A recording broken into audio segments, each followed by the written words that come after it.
Math 76, Lesson 42, equivalent division problems and missing number problems with fractions and decimals. Missing number problems we've already done, but we've only been doing them with whole numbers so far. Equivalent division problems. I like to call these just reducing before dividing.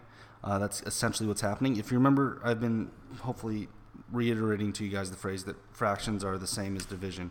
What I mean is fractions are the same operation as division. So what that tells us is if we have a large division problem like this, like 1200 divided by 16, that is the same number as 1200 sixteenths, all right? Or 1200, or this fraction could also be read as 1200 divided by 16, okay?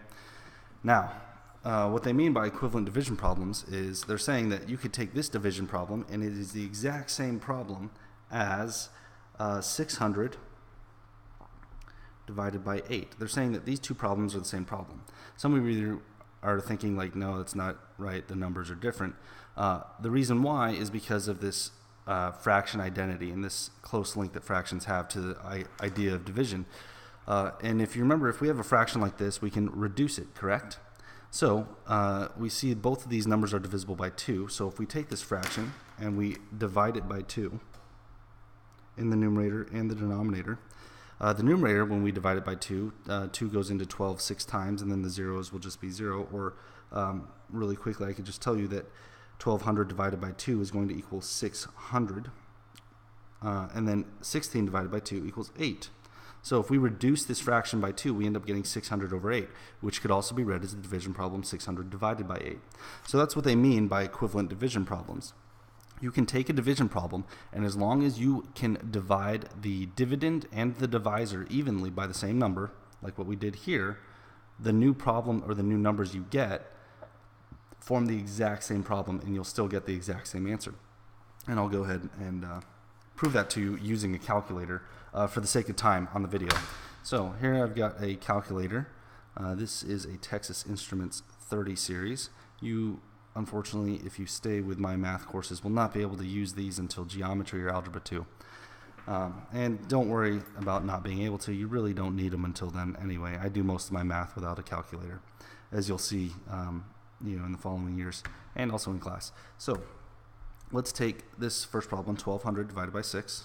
1200 divided by 6. Oh, sorry, not 6, 16. Let's change that. 16. And I get the answer of 75. Whoops, 75. Now let's try 600 divided by 8. And I get the same answer as 75. So that proves these are the same problem, these are the same operation, and if I keep reducing this number 600 over 8, I'll eventually get 75 over 1. So let's put this knowledge into practice now. Let's go with... We'll do 2 of these problems because these can be a little bit difficult to grasp right off the bat. So we'll start with this first one.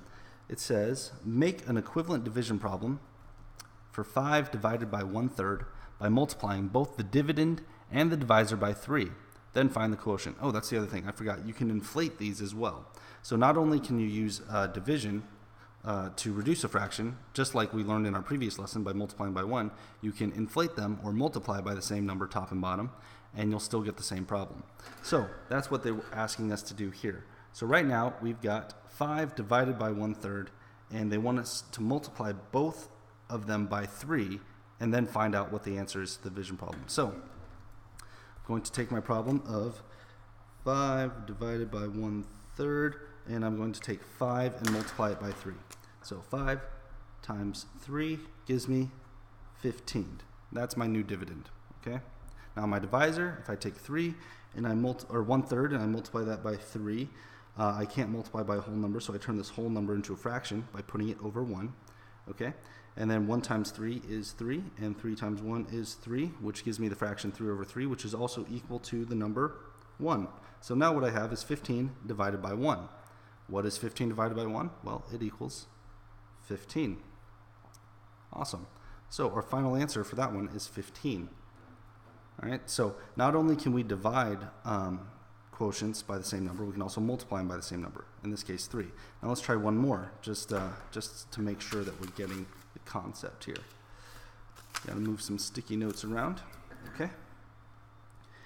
This problem says make an equivalent division problem for 266 divided by 14 that has a one-digit divisor. Then find the quotient. So they don't tell us exactly what to use. We just need to make the divisor, 14, one digit. Right now it's two digits.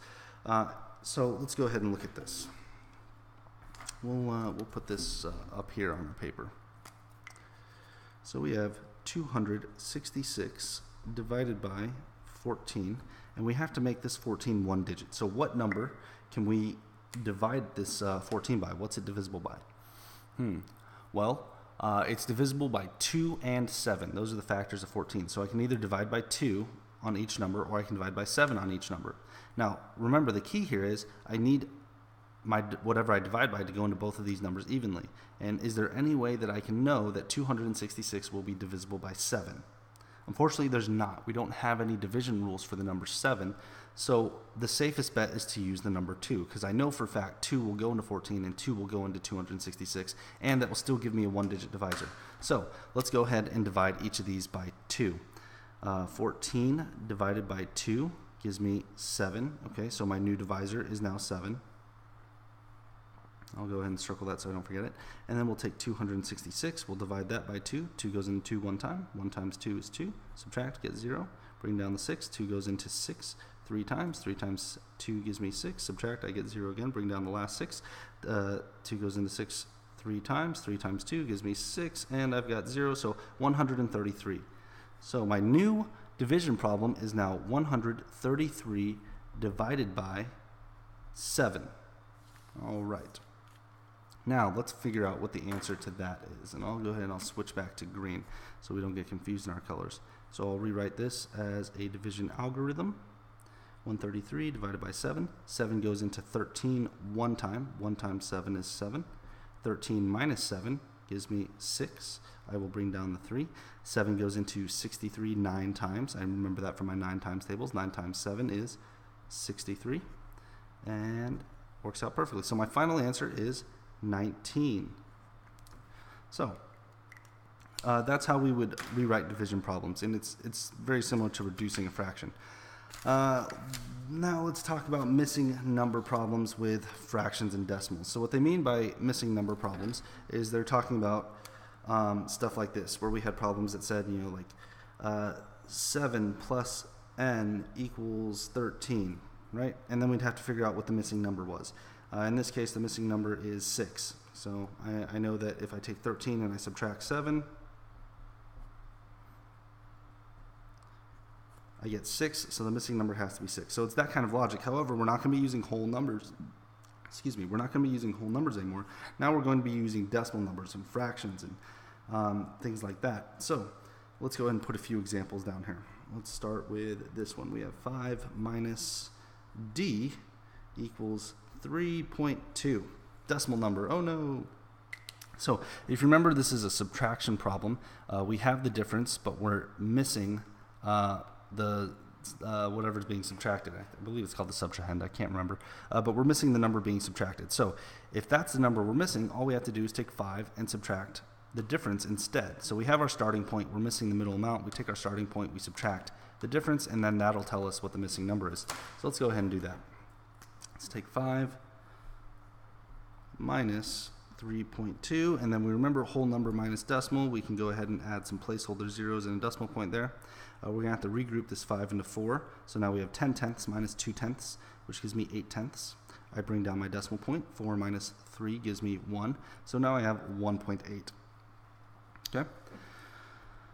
So D is equal to 1.8. And remember, if you wanted to, you can check your answer by adding 3.2 and 1.8, which will add up to 5. I'm not going to go ahead and take the time for that today because we're already at a pretty long video. And we've still got 2 more examples to go through. So that's how we do it with decimals. We're still doing the same operations. We're just combining some multiple ideas. So now we have to take what we know about missing number problems and combine what we know about decimals. And then the same will be true for fractions. For example, this one, we have m plus 1 1/5 is equal to 4. So in an addition problem, what we do is we take the sum, we subtract whatever number we do have to figure out what we're missing. So this will become 4 minus 1 1/5. And we remember I have to regroup this 4 into 3 5/5. Whoops, I just realized I'm off camera. All right. So we had 4 minus 1 1/5. We regrouped the 4 into 3 and 5/5, so that way we can subtract the fraction. 5/5 minus 1/5 gives me 4/5. 3 minus 1 gives me 2. All right, so final answer there is m is equal to 2 and 4/5. Now the last one, and this one might throw you for a loop. If you remember what we learned about reciprocals, reciprocals are two numbers when multiplied equal the value of 1. Now keep that in mind when I write down this last problem. So let's look at this. We have 3/8 times w is equal to 1. So we don't know what w is, but we know that if two numbers multiplied equal 1, then those numbers are reciprocals. So all we have to do is find out what the reciprocal of 3/8 is. So if you remember, to find the reciprocal of a number, all we have to do is take the number as a fraction and flip it upside down or invert it. So w is then going to be equal to 8/3. And we can check this answer by multiplying 3/8 times 8/3. That gives me 24 over 24, which is in fact equal to 1. Well, that's all there is for this lesson. I think it's been a minute since we've had a 10-minute video.